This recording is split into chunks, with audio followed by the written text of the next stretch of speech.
Welcome to Wind Down Wednesday. Here are your hosts, Jeffrey Tobias Halter and Amanda Hammett. Well, good afternoon and welcome back to our show. I'm Jeffrey Tobias Halter, and today we're going to continue a deep dive discussion into the focus with a role each of us can play to forge and promote a diverse, equitable, and inclusive workplace. Today, I'm joined with my co-host, Amanda Hammett. Amanda, today I'm enjoying a very nice red blend from Washington State, kind of a chilly day down here in Atlanta. How about yourself? Well, I'm I guess trying to get my vitamin C another way today. So I've got some orange vodka and club soda with some, oranges at the bottom. All right. Fruit. With that. It's fruit. Fruit soaked liquor. I like it.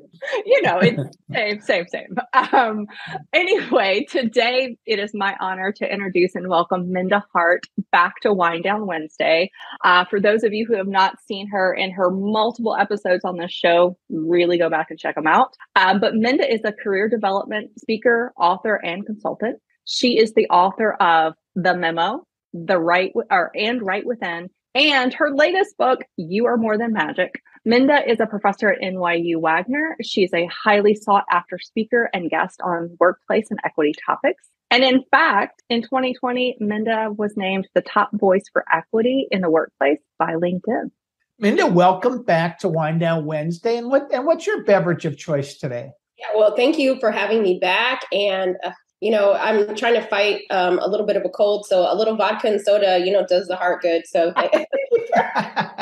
wow, I hadn't heard about doing the heart good. You guys go. I like that. So, Minda, in our earlier segment, we talked about books and your books and their key themes. Let's pivot today to talking about your consulting work. You've had a very, very busy year. So, what type of engagements have you been working on? Yeah, thank you for that.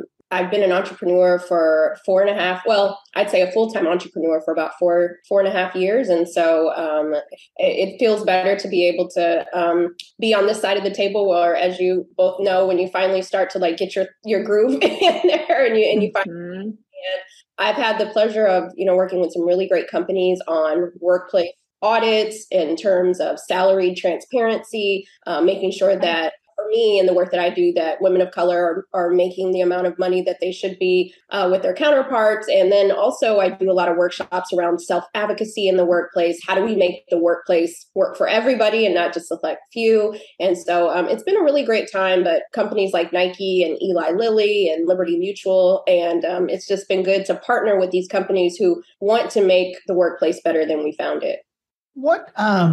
You're working with big companies, you're working with small companies.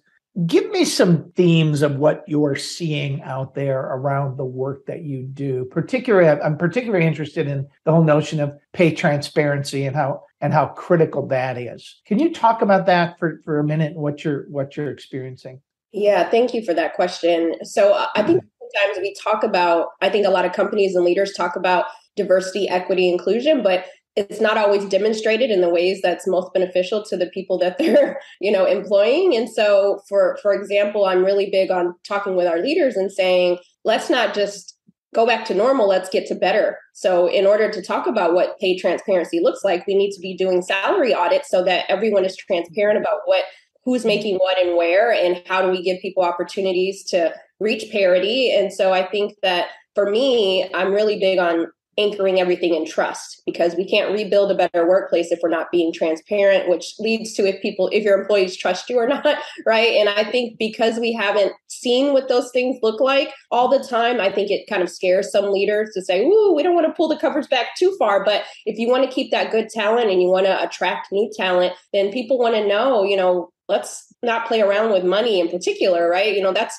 Maslow has a hierarchy of needs, your basic level of function. And I think in the workplace, when you think about the career hierarchy of needs, many of us, it's your salary. So we need to be transparent about those things. So I work really hard with companies to make sure that we're being transparent in that ways and modeling what success could look like going forward. Well, I appreciate the word success that you just threw in right there at the end, because that's where I'd like to take this now. could you share a success story with us? And, you don't have to name names, but let's share a successful story. What's actually working and what feedback have you been given? Yeah, I think it's good to role model those things and talk about the wins, because I think we talk a lot, not us per se, but you see a lot in the industry of where people are making missteps and those sorts of things.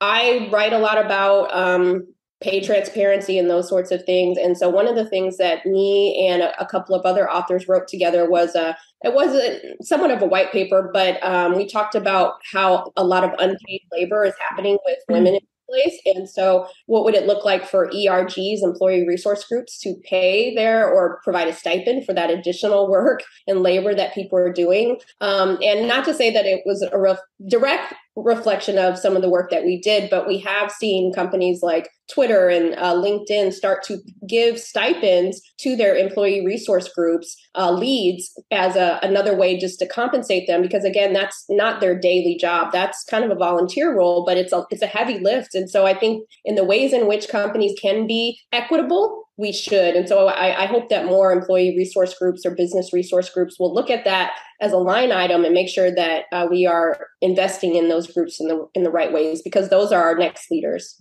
Wow, that is so important, because we're really seeing almost, post-COVID, a drop off in engagement in ERGs. It's one more thing. And I have not heard a lot of companies talking about a stipend for that. So we're certainly going to pass it on. That's huge news. So you've had a very busy year. Another book, you're doing consulting. As we look to 2023 and even beyond, what's on the top of your mind? What's keeping you up? What's through the looking glass? What are you seeing for the next couple of years? That's a great question. I know you all will appreciate this because we really want the workplace to be more inclusive. But for me, I really think it's getting back to the core values of trust. I think that you can do so many things. You can have all these initiatives, but if the people that work for you and with you don't trust you, don't have a safe place to go, then none of this is going to make a difference, right? So I think we have to rebuild relationships in the workplace. And so for me, I'm in 2023 really going to double down on what that looks like to rebuild trust in the workplace, because I think that leaders, whether it was your fault or not, it's part of your duty to make sure that there's trust in the workplace. And also I'll say, with HR departments, I think that there's been a lot of mistrust and misunderstanding and communication over decades. And so I would love to see some trust restored there, because again, if you can't go to HR, you don't feel safe going there, then that's a problem, right? Intentionally or unintentionally. So I just feel like there's some core values that we need to get back to really help amplify our work. Oh, wow. There's Jeff and I say this every time, but there's just not enough time in these episodes to just go in and dig and ask more questions, because Jeff and I could make this an all-day thing. I mean, really, just sit around, have some drinks and make this an all-day thing. But Minda, thank you so much for sharing with us today, but in all the days past that you've brought so much to this show. If you don't mind, I'd love for everybody that's watching to be able to see your most recent book, You Are More Than Magic. There it is, just in time for the holiday season, folks. As always, these episodes are too short. I mean, there's so many things that we want to ask and just sit here and have drinks and just ask and just because Minda, you were such a gift to the show. You've been with us multiple times and just shared so much with the audience. So thank you very much. But for those of you who are watching us, Minda, would you actually show your most recent book that just came out, You Are More Than Magic? Yes. I want all of you guys to check this out. Buy it for the young people in your life. I think it would be an incredible manual for you and for them to do together. But again, Minda, thank you for joining us, and thank you to the audience for joining us. We appreciate being able to share this time together. And for those of you who are listening, go visit Minda's website, mindaharts.com. You can get more information about her work, her book, podcast, and even more. And of course, you can find Minda's latest book as well as her 2 previous books at your favorite bookseller. Thanks so much. Thank you, everyone. Cheers. Cheers. I'm Jeffrey Tobias Halter. Thank you for joining us this week for Wind Down Wednesday.